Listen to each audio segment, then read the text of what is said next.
One perfectly executed zipper merge prevented a 47-car pileup on I-95. Here's the brutal truth: 90% of drivers hate the zipper merge. When they see a lane closing, they panic. They jump into the open lane miles early, creating a crushing bottleneck. The remaining drivers feel cheated, so they block merging traffic out of spite.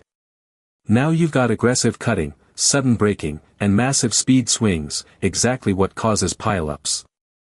Psychologically, early merging feels fair. Mechanically, it's a disaster. The zipper merge works because it uses all available road and equalizes traffic speed, but most drivers see it as line cutting. That perception kills people. Understanding why we fail at merging is the first step to fixing it. It was a Tuesday afternoon on Interstate 95 near Baltimore when conditions aligned perfectly for disaster. A 4-lane highway was being reduced to 2 lanes due to construction, and over 200 vehicles were approaching the merge point simultaneously. Traffic engineers had run models on this exact scenario dozens of times, and the prediction was always the same: a collision was inevitable. The bottleneck would create a shock wave, vehicles would brake hard, and someone would miss the gap. But then something unexpected happened. A commercial truck driver in the right lane noticed the chaos forming ahead. Instead of accelerating to claim space or braking aggressively like everyone else, he did something almost counterintuitive. He began executing a perfect alternating pattern, allowing one vehicle from the left lane to merge ahead of him, then moving forward precisely, then allowing another. No aggressive horn blasts, no sudden lane changes. Just rhythm. Within seconds, the drivers around him caught on. A sedan merged smoothly. A minivan followed. Then a delivery truck. The pattern propagated backward through the traffic like a wave traveling in reverse, each driver sensing the new choreography and joining in. By the time the merge was complete, over 200 vehicles had flowed through the construction zone without a single collision, without a single sudden break. One calm driver had reset the entire highway's behavior, transforming what should have been a pileup into something almost graceful. Here's where the numbers tell the real story. Traffic engineers have proven that zipper merges executed at optimal speeds reduce collision risk by 40% compared to chaotic single-lane bunching. On I-95 that day, the conditions should have been a disaster. 200 vehicles funneling from 4 lanes into 2 at rush hour. But the truck driver maintained a steady 35 miles per hour through the merge zone, not crawling, not aggressive, just consistent. That consistency was everything.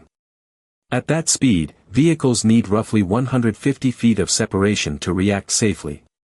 The truck driver alternated merges every 8 to 10 seconds, creating a rhythm that other drivers could anticipate and follow.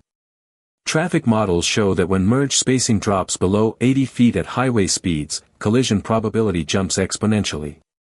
But when spacing stays above 130 feet and vehicles enter the merge zone at uniform intervals, flow stabilizes. The I-95 merge worked because one driver created predictability.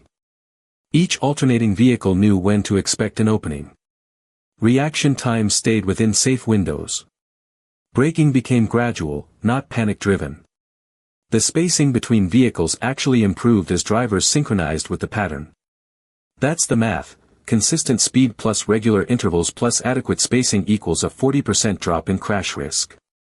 One truck driver understood this intuitively and transformed chaos into order. So how do you actually do this?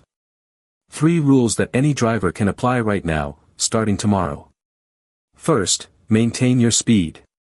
The truck driver on I-95 didn't brake suddenly or accelerate aggressively. He held steady velocity, which let the cars behind him predict his position. When you maintain speed through a merge, you're essentially communicating to everyone around you that you're predictable. Second, alternate vehicles.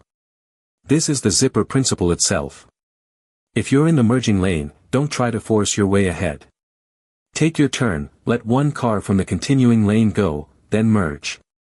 One, then one, then one. It creates rhythm instead of chaos. Third, signal early.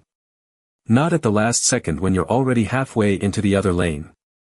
Signal 30 or 40 meters ahead. Give people time to see your intention and adjust. These 3 rules work because they transform merging from a competition into a conversation. When you maintain speed, alternate fairly, and signal early, you're essentially telling every driver around you exactly what you're going to do. That predictability is what prevents panic. That's what prevented disaster on I-95. What happened on I-95 that day wasn't luck, it was one driver choosing calm over chaos. That truck driver's patience didn't just save his own life, it reset the behavior of 200 vehicles behind him. Every time you merge, you're either adding to the panic or breaking the cycle. One decision to signal early, maintain steady speed, and let others in rewires how everyone around you drives. Patience during merges saves more lives than speed ever will.